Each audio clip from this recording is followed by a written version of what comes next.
Morning. Sa pangalan ko, pinagkailan ng Yesu Cristo, isang pagkakaan ng mga pagkakaan.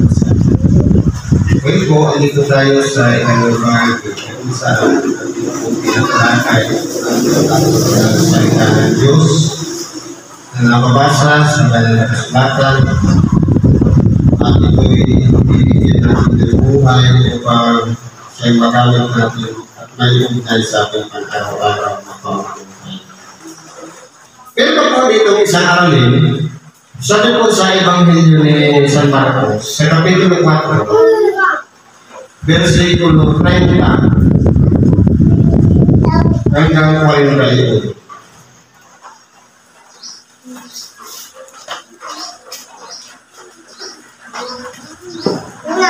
Ang sabi po ba nito? At kanyang sinabi, saan natin itutulat ang kahalaan ng Diyos? O saan taginhaga, isasaysay natin ito. Ngayon po, ang pinag-uusapan dito, talinhaga. Ano ba ang talinhaga?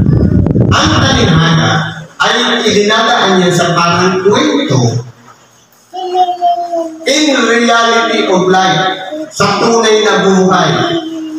Na kung tingnan natin, dinadaan sa maiksing kwento, pero tunay na realidad ng buhay yung pinatutungkulan nito. Bakit po idinadaan sa kwento, hindi direkta? Para po, kung bakit ito yung ginagamit ng ating dakilang Panginoon, para malaman niya yung mga taong sariling kanya. Kasi yung sariling kanya, mapapunawa yun. Mauunawaan niya yung kwento niya kung ano ang kahulugan. Sapagkat nakapaligid sa ating dakilang Panginoon, mga matatalino, mga marunong. Pero yung mga mas madali po yung makaunawa. Bakit po? Kasi yung matatalino, puro-puro kayo utak ng mga addition, subtraction, mga kung ano-ano mga theory na idinuro yan sa ibabaw o sa libro sa ibabaw ng salita na galing sa mga iswilahan. Itatulong natin magaling tayo mag-memorize.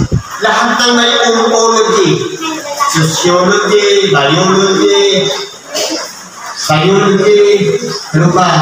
Lahat ng mga idinuturo sa school, kung in-aspire mo na yan, pati yung mga tinatawag na presidente ng buong Pilipinas, buong mundo, o kahit sa Pilipinas na lang, mula noong 1898 hanggang ngayon. Ito yan lang, kasi puro-puro na ang isip natin. Katulad ng mga espiritas pa rin niyo. Alam mo nila yan, pero kung ito na natin, yung talinhaga, yung pamamaraan ng ating dakilang Panginoon. Dahil po, yung mga puro-puro na yung utak, wala na yung buwang sa isip nila dahil parang korne. Pero pagdating doon sa mga mangang umababa yung pinag-aralan o hindi marunong, ito po yung madaling linanaw na bakit po? Kasi ang talinhaga ay pamamaraan ng ating dakilang upang ang mga nakakakita ay maging magbulat.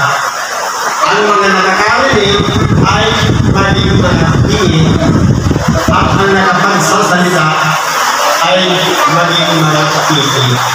Pero pagdating doon sa hindi marunong o mga mamang, ang mga mamang ay magiging mga marunong. Ang mga pili, mga kakarinig, ang mga pili, makapagsasalita at ang mga bulan makakakita. Kung tingnan natin, kahit malinaw ang ating mata, pero hindi natin nakikita yung maliliit na bagay, katulad tayo ng Palestino. Ibigay ko kayo ng sampol. Halimbawa, ang itinuro sa akin ng sanlibutan, ano mang pinagtumutubo na halaman sa paligid ng ating bakuran, ang tawag yan, damo. Kinakailangan maglinis sa paligid, tanggalin yung damo. Ngayon, ang tanong, bakit siya tumutubo?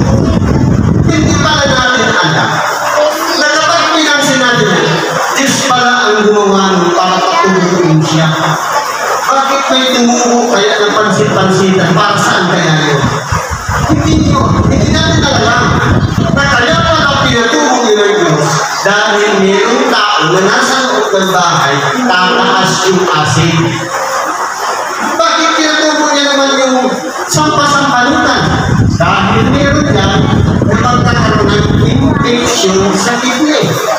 Ibig sabihin, pinutupay ko ng Panginoon ang mga pangangailangan ng ating katawan. Pero sa atin, dahil turo ng sanglibutan, damo yan, tanggalin mo yan. Maliit na bagay yun. Pero binabaliwala natin yung paghahanda ng ating dakilang Panginoon Diyos doon sa mga bagay na i-provide niya na kailangan natin pero tinatanggal natin. Iniig na po binabaliwala natin dahil sa araw ng sanglibutan na iyan ay damo. Kaya anong nangyayari ngayon? Marami na po ang naligising. Yung tama-tama, bakit sa tinutupo niya? Dahil alam natin na panahon na naman ang mga lagnat. Ang tanong, mayroon bang nagtalim niya? Hindi ba ka? Gawa yan ng mga ibon. Pasalamat ko tayo sa mga ibon dahil minahakot nila. Ikinakalang nila para dumami. Magkaroon ng punla niya sa magulang natin na hindi naman natin ikinagin. Yan po, mga simple yan ang pangakala ng kwento. Kung ayaw na sa limutan, kalampanan nga. Yung sinasabi ko. Pero, kung tayo po sa oras na ng kahinaan, nawawala na yung mga karunungan.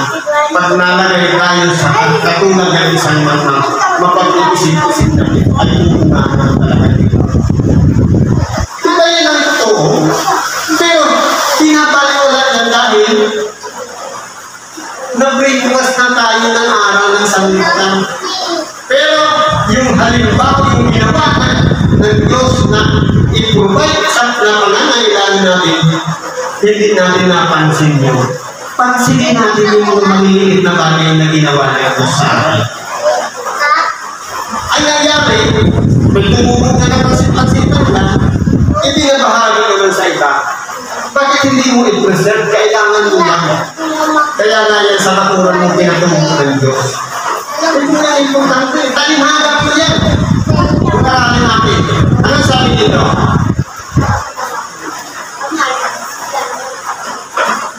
Sabi dito, ito lang sa isang butil ng binhi ng mustasa. Di ba ka? Butil ng binhi ng mustasa. Butil, buto. Ibig sabihin maliit. Ngayon, may isang sampung dito natin na kinagawa. Ito lang sa butil ng binhi ng mustasa. Nakapagkakit sa lupa, bagamang lalong sila na pinakamalit sa lahat ng mga binhi na nasa lupa. Kaya may pagkatanim ay lumalaki ng bibig kay sa lahat ng mga gulay. At nagsasayan ng malalakay na ano pa ang mga ibon sa langit ay mga kasisilong sa libig. May pagkitingan natin. Hindi ba yung mustasa? Palay pala kasi niya dito sa amin. Yung mustasa na sinasabi niya ng mga kabataan. Isang prinsesa na tupo sa tasa. Kapag binaliktad mo siya, parang siyang meron siyang parang nasa ibabaw. Pero pag nakakapit siya, nakalaylay siya sa baba. Maliliit lang po siya, parang ano, hindi na natin, parang sayo may meron po slip sa dulo. Kaya pag binaliktad mo siya, parang tasa. Pero, ito po hindi bali.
hindi ba nagiging nilang po yung karamdaman na wawala.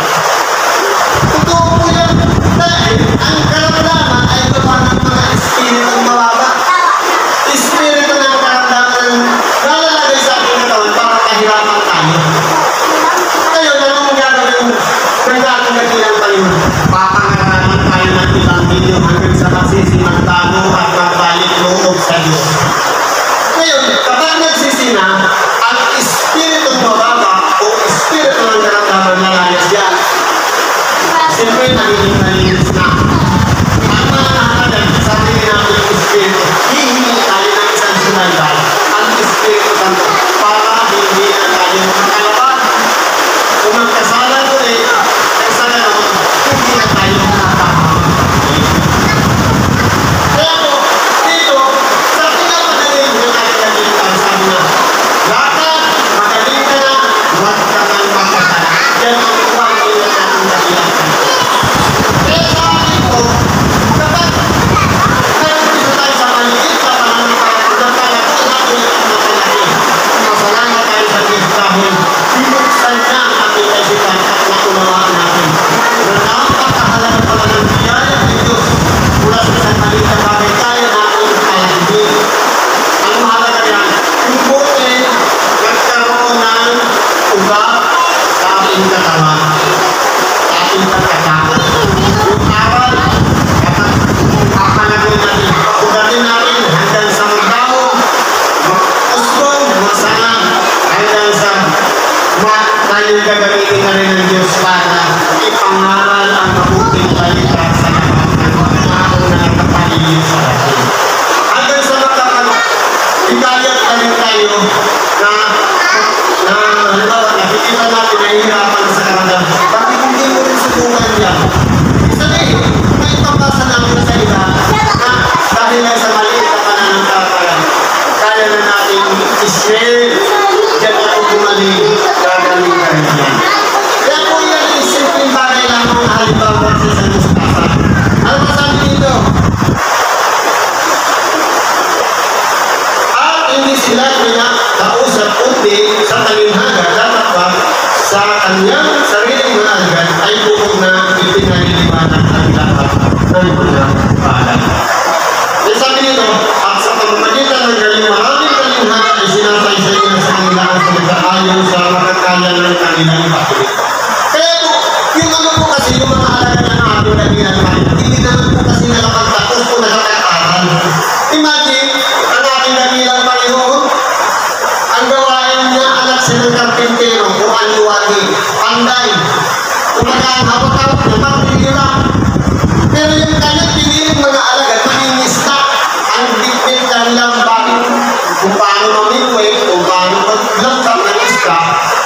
Yun lang ang piniling. Kung saka, wala silang pinag-aralan. Kapag kausap kayo ng ating dakilang Panginoon, yung mga eskribas at parisilyo, idinadaan niyo sa talinhaga. Pero pagkausap nila yung mga alagad nila, yung talinhaga, ipinapaliwanag ko sa kanyang mga alagad. Dahil alam niya, mahina. Kumbaga, mababa lang ang pinag-aralan. Kaya pinapaliwanag niya ang ating dakilang Panginoon. Kaya ano nangyari? At ang araw din yaon ng gabi, kagabi na, ay sinabi niya sa kanila, tumupit tayo sa kabilang bayan. Ibig sabihin, naghanap sila ng tao, o bangka, sumakay sila doon, para makatawid sa kabila. Ano sabi? At nagbangon ang isang malakas na bagyo at sinasalpukan ang daon ng mga ano ba ang daon ay halos natitigil. Kumbaga, habang pinabaybay nila yung patawid sa kabilang ibayo, meron isang unos o kaya bagyo doon sa gitna ng dagat na kanilang dadaanan. Na sabi dito, pinakampas sila ng ano, kapag wala ng direksyon, pati yung bangka, parang lumalangit na, parang bibigay na. Kaya ang ginawa ng mga anong nangyari? At siya'y nagturong sa hulihan sa ibabaw ng putso. At siya'y binising nila at sinabi sa kanila, puro, wala pa gan ano man sa inyo na papahamak tayo.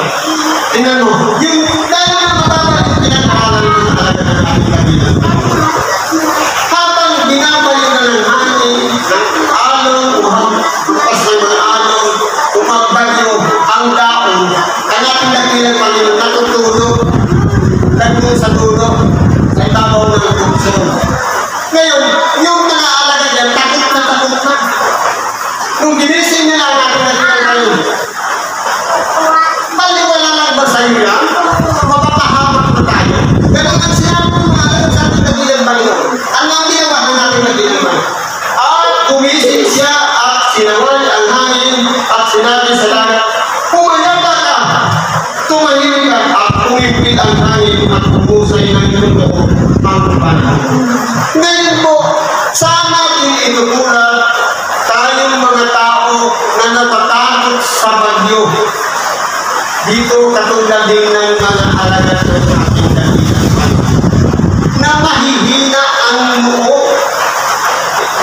Imagine, paano kung sasabihin pa natin, parang sinisipa natin ang ating dakilang, parang baliwala lang ba sa inyo, nakakapit na tayo? Kung tayo po, consistent na ang ating pananampalataya at panadali ng paghiling natin sa Diyos, hindi po dapat tayo nagdadala ng emotion sa mga nangyayari sa ating panin. Iyan po ang halimbawa ginawa ng ating dakilang Panginoon. Kahit hinahampas na tayo ng hangin ng bagyo, consistent ka sa ginagawa. Katulad ng ating dakilang Panginoon, kalmado lang siya. Kahit sinisisi na, hindi ka ba natatakot na mapapahamak na tayo? Ang ating dakilang Panginoon, hindi siya nagsalita maliban lang sa pagsaway doon sa alon at doon sa hampas ng hangin. Ano ang sabi niya? Nagpagising niya, kung tayo, kalagay natin tao, baka mahalip ko natin ang patay, baka hindi natin alam ang sasabihin natin. Pero ang ating dakilang Panginoon, lingit sa kalima nila, pagkamat sila katulad lang ng isang taong natutulog, pero alam ng ating dakilang Panginoon ang nangyayari sa kanila. Sinusubok lang yung kakayahan ng panalangin ng mga alagad ng ating dakilang Panginoon. Bakit po? Biglang gising tapos ang sasabihin mo sa mga sabihin mo, pumaya ka, tumahimik ka. Ibig sabihin, alam na natin dakilang Panginoon na magsinang tulog ang nangyayari sa kanyang paligid. Pero ang tao, kapag nasa mababa ang kalagayan ng unawa at pananampalataya, kumbaga, katulad pa tayo ng mga alagad na to, tayo po ay, kumbaga, palagi tayong nagpapanik. Ang tanong, nagpapanik pa ba tayo? Kung tayo po ay naunawa natin ang na tayo takasulutan ni Kristo, dapat maging katulad namin tayo ni Kristo. Kalmado ang isip, consistent sa pananalangin at higit sa lahat. May power po ang ating bibig para magsalita. Kung ang bagyo ililihis yan, kaya po natin gawin yan. Sabi niya, malaki ang nagagawa ng panalangin ng isang tao matuwid. Ibig sabihin, kapag tayo mo'y naghinig ng tawad, naglinis ng ating kalooban at pag-iisip at diwa at puso, tunay nga po, walang imposible. Kaya rin natin gawin dahil meron tayong katawan ang Espiritu Santo sumusubaybay sa bawat isa sa atin. Kasama rin natin ang Diyos. Patulad ng ating dakilang Panginoon na palagi kasama ang kanyang naman. Naman, mahina ang ating pananampalataya, kaya palakasin po natin yan. Kaya nga nangyari, yung sinaway, umipilang natin at humusay na totoo ang panahon. Ang sinabi niya sa kanila, bakit kayo nangatakot? Wala pa pala kayong pananampalataya. Natatakot ba tayo sa bagyo? Wala ba tayong pananampalataya? Na kaya gumawa ng bilang sa ating dakilang Panginoon. Magtiwala lang tayo sa Kanya. Sapagkat alam niya po ang gagawin niya. Lamang ang mga tao ngayon nananalangin, hindi naman yung direktang panalangin sa ating dakilang Panginoon.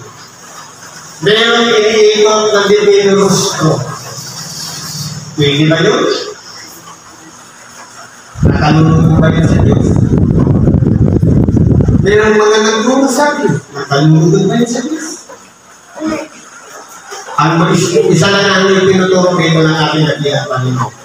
Kalma ang isip, magsalita tayo sa mga pamitan ng mabubuting bagay, mangyayari ng sa atin. Kaya ilis ko yan ang pagbubuhay. Kung hindi man ilis, itaas ang mahalaga na inaman tayo. Kaya kumapit lang tayo sa ating dakilang.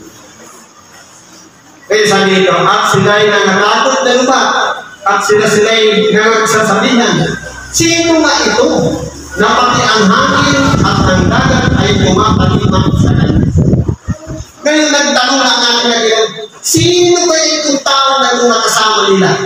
Na pati yung dagat, pati yung hangin, pati yung alon, sumusunod doon sa tao na wala iba ang ating dakilang Panginoon. Ibig sabihin, powerful po ang ating dakilang Panginoon. Ibig sabihin, kung ang tao mahirap sundin ang sinasabi ng ating dakilang Panginoon, pero ang hangin, ang alon, ang bagyo, o unos, kaya pong sumunod sa ating dakilang Panginoon. Makikipag-usap lang tayo sa ating dakilang Panginoon. Ano maaari, sawayin niya dahil siya lang po ang may karapatang sumaway doon sa unos na dumarap na paparating sa atin. Magtibalaan po tayo sa ating dakilang Panginoon Jesus Cristo. Kasi po, ang tao po kasi may kahinaan. Minsan sumusuko. Pero hanggang may pagtasan at malaki ang paniniwala natin sa ating dakilang Panginoon o pananampalataya, mangyayari po ang ayaw sa kanyang kalooban. Pero kung sadyang ang tao hindi tama ang pamamaraan ng pananalangin, pwede itutuloy niya ang pagkapahamak ng mga tao dahil balik naman yung pamamaraan ng panalangin nila. Balik naman yung pamamaraan ng pagsamba nila. At dahil sa napapaliwala pa ang pangalan ng ating dakilang Panginoon sa bawat araw ng pagsamba. Sa totoo lang po, mahal tayo ng Diyos. Maalala natin panahon